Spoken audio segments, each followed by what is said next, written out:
Paz seja convosco. Hoje é o dia 321 da nossa leitura diária da Palavra de Deus. Estamos no livro de Atos e hoje faremos a leitura do capítulo 22, 23 e 24.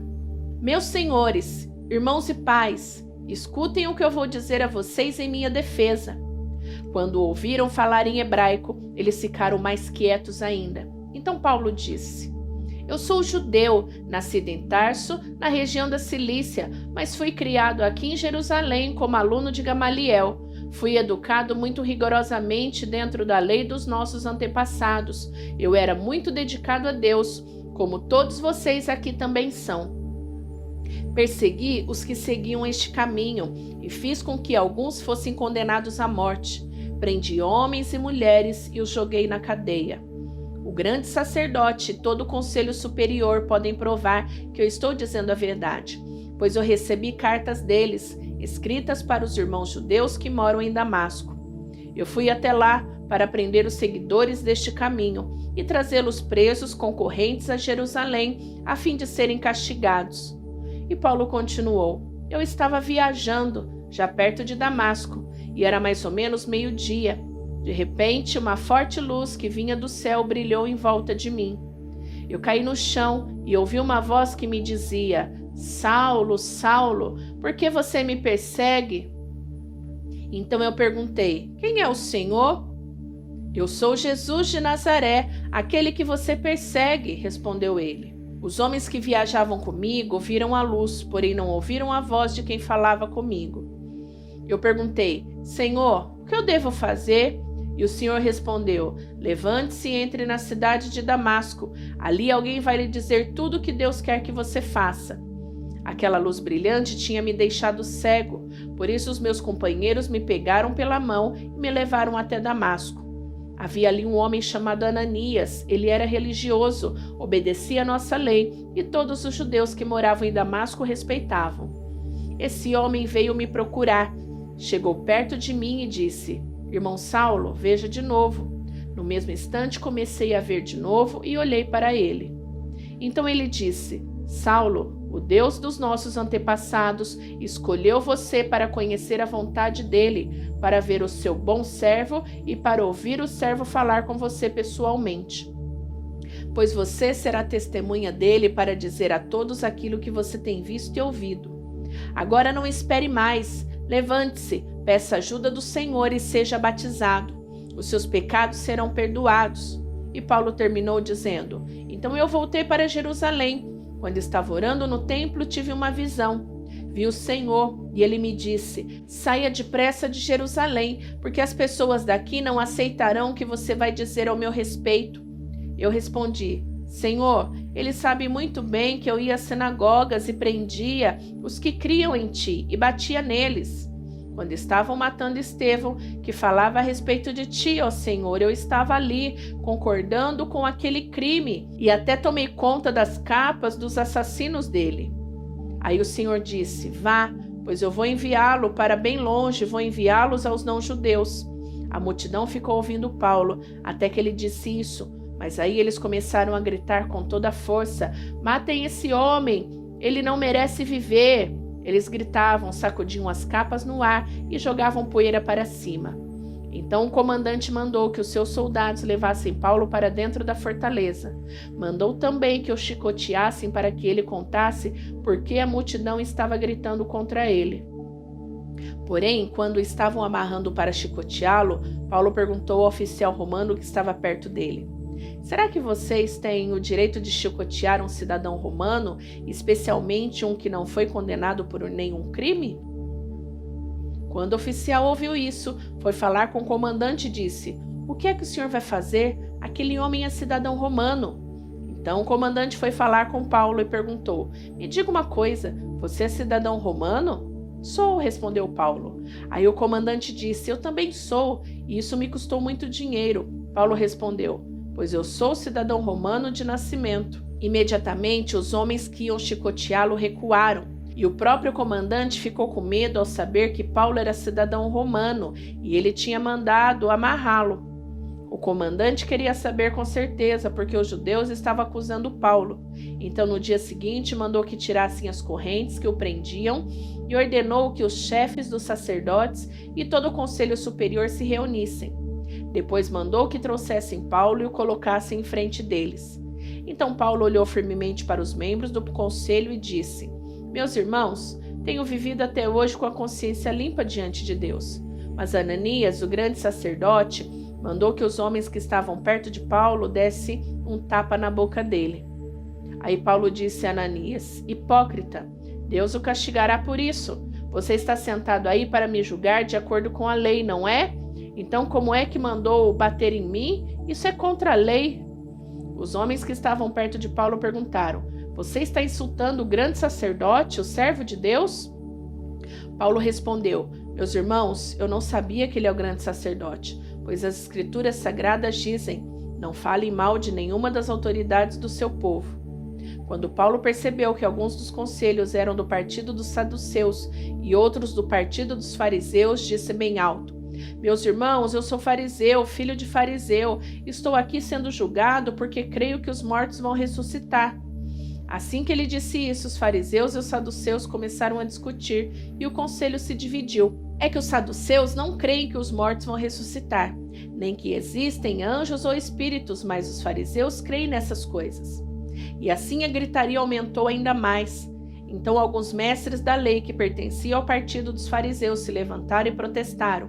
Eles disseram: Não vemos nenhum mal nesse homem, pode ser mesmo um anjo ou um espírito tenha falado com ele. A briga chegou a tal ponto que o comandante ficou com medo de que Paulo fosse despedaçado por eles. Por isso mandou os guardas descerem para tirar Paulo do meio deles e levar de volta para a fortaleza. Na noite seguinte, o Senhor Jesus apareceu a Paulo e disse: Tenha coragem, Paulo. Você falou a meu respeito aqui em Jerusalém e vai falar também em Roma. Na manhã seguinte, alguns judeus se juntaram e juraram que não iam comer nem beber nada enquanto não matassem Paulo. Os homens que combinavam fazer isso eram mais de 40.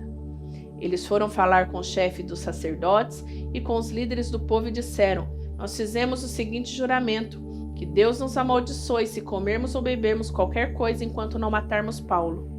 Agora vocês e o Conselho Superior mandem pedir ao comandante que traga Paulo aqui. Diga que estão querendo examinar melhor o caso dele. Então, antes que ele chegue, nós estaremos prontos para matá-lo. Mas o filho da irmã de Paulo ficou sabendo do plano. Ele entrou na fortaleza e contou tudo a Paulo. Então Paulo chamou um dos oficiais e disse: Leve este moço ao comandante, ele tem uma coisa para contar a ele. O oficial levou o moço ao comandante e disse: Aquele preso que se chama Paulo mandou me chamar e pediu que eu trouxesse esse moço porque ele tem uma informação para o senhor. O comandante pegou o moço pela mão, levou-o para o lado e perguntou: O que é que você tem para me contar?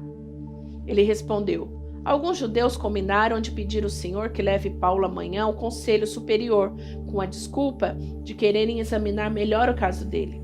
Mas não acredito nisso, pois mais de 40 deles vão ficar escondidos esperando Paulo para o matar. Todos eles fizeram este juramento: que Deus nos amaldiçoe se comermos ou bebermos qualquer coisa antes de termos matado Paulo. Eles estão prontos para cumprir o juramento e esperam apenas saber o que o senhor vai resolver. Então o comandante respondeu: Não diga a ninguém que você me contou isso, e mandou que o moço fosse embora. Então o comandante chamou 2 oficiais e disse: Arranjem 200 soldados e mais 70 cavaleiros e 200 lanceiros para ir até a cidade de Cesareia e estejam prontos para sair daqui às 9 horas da noite. Preparem também cavalos para Paulo montar e o levem com toda a segurança para o governador Félix. Depois o comandante escreveu uma carta que dizia o seguinte: Excelentíssimo governador Félix, saudações. Alguns judeus agarraram este homem e quase o mataram. Quando soube que era cidadão romano, eu fui com os meus soldados e não deixei que ele fosse morto. Eu queria saber por que o estavam acusando e por isso resolvi levá-lo diante do Conselho Superior dos Judeus. Então descobri que ele não tinha feito nada para merecer a prisão ou morte. A acusação contra ele era a respeito da própria lei deles. Quando fui informado de que havia um plano para matá-lo, resolvi mandá-lo ao Senhor e disse para aqueles judeus que fizessem acusações na sua presença: Saúde, Cláudio Lísias. Então os soldados cumpriram as ordens, pegaram Paulo e o levaram durante a noite até a cidade de Antipatrite. No dia seguinte, os soldados voltaram para a fortaleza, deixando que cavaleiros continuassem a viagem com Paulo. Eles o levaram para a cidade de Cesareia, deram a carta ao governador e lhes entregaram Paulo. O governador leu a carta e perguntou a Paulo de onde ele era, quando soube que era da região da Cilícia, e disse: "Quando seus acusadores chegarem, eu ouvirei o que você tem para dizer." Em seguida mandou que ele ficasse preso no palácio do governador. 5 dias depois, o grande sacerdote Ananias foi até Cesareia com alguns líderes do povo e com um advogado chamado Tertulo. Eles se apresentaram ao governador Félix para fazer acusações contra Paulo. Depois que Paulo foi chamado, Tértulo começou a acusação dizendo: "Excelentíssimo senhor governador, o seu governo nos tem trazido um longo tempo de paz e, graças à sua sábia administração, muitas reformas necessárias estão sendo feitas para o bem deste povo. Somos muito agradecidos por tudo aquilo que temos recebido em todas as ocasiões e em todos os lugares. Mas não quero tomar muito do seu tempo e por isso peço que tenha bondade de nos escutar um pouco mais. Nós achamos, de fato, que este homem é uma peste. Ele provoca desordem entre os judeus do mundo inteiro e é também líder do partido dos nazarenos. Além disso, tentou profanar o templo. Então nós o prendemos. Nós íamos julgá-lo de acordo com a nossa lei, mas o comandante Lísias veio e os tirou de nós à força. Aí o próprio Lísias mandou que os acusadores viessem aqui e fizessem acusação diante do Senhor. Se o Senhor fizer perguntas a este homem, ele mesmo confirmará todas as acusações que estamos fazendo contra ele." Então os judeus concordaram, dizendo que tudo era verdade. O governador fez um sinal para que Paulo falasse. Então ele disse: "Eu sei que há muitos anos o Senhor é juiz do povo judeu, e por isso eu me sinto à vontade para fazer a minha defesa na sua presença. Como o Senhor mesmo pode comprovar, faz apenas 12 dias que fui a Jerusalém para adorar a Deus. Os judeus não me viram discutindo com ninguém nos pátios do templo, nem agitando o povo nas suas sinagogas ou em qualquer outro lugar da cidade. Eles não podem provar nenhuma das acusações que agora estão fazendo contra mim. Porém, uma coisa confesso ao Senhor: eu sigo o caminho que os judeus dizem ser falso, mas é desse modo que eu sirvo ao Deus dos nossos antepassados. Creio em tudo que está escrito na lei de Moisés e no livro dos profetas. Eu e os meus acusadores temos essa mesma esperança em Deus. Todos vão ressuscitar, tanto os bons como os maus. Por isso faço tudo para sempre ter a consciência limpa diante de Deus e das pessoas." E Paulo continuou: "Depois de ter ficado fora de Jerusalém durante alguns anos, voltei para lá a fim de levar algum dinheiro para o meu próprio povo e para oferecer sacrifícios. Quando estava fazendo isso, depois de eu ter acabado a cerimônia de purificação, alguns judeus me encontraram na área do templo. Não havia muita gente comigo, nem desordem. Porém, alguns judeus da província da Ásia estavam lá. São eles que devem se apresentar diante do Senhor e fazer as acusações, se é que tem alguma coisa contra mim. Ou então que estes homens que estão aqui digam se, quando eu estive diante do Conselho Superior, eles me acharam culpado de qualquer crime. Quando estava de pé diante deles, eu apenas disse em voz alta: hoje estou sendo julgado por vocês, porque creio que os mortos vão ressuscitar." Então Félix, que estava bem informado a respeito do caminho, deixou a questão para depois, dizendo a eles: "Quando o comandante Lísias chegar, eu resolverei o caso de vocês." Ele mandou que o oficial pusesse um guarda para tomar conta de Paulo e ordenou que ele desse em alguma liberdade licença para receber a ajuda dos amigos. Alguns dias mais tarde, Félix veio com Drúzila, a sua esposa, que era judia, mandou chamar Paulo e o ouviu falar a respeito da fé em Cristo Jesus. Mas quando Paulo começou a falar sobre uma vida correta, o domínio próprio e o dia do juízo final, Félix ficou com medo e disse: "Agora pode ir. Quando eu puder, chamarei você de novo." Além disso, Félix esperava que Paulo lhe desse algum dinheiro. Por isso, o chamava muitas vezes e conversava com ele. 2 anos depois, Pórcio Festo ficou no lugar de Félix como governador. Félix queria agradar os judeus, por isso, ao sair, deixou Paulo na prisão. Concluímos a leitura de hoje. Volta amanhã, porque amanhã nós vamos finalizar o livro de Atos. E assim nós vamos caminhando em direção ao nosso propósito completo, que é ler a Bíblia toda este ano. Então vou te esperar. Tá gostando? Aperta o botão do gostei, curte aí. Que Deus te abençoe. Beijão da pastora Vânia. Tchau, tchau.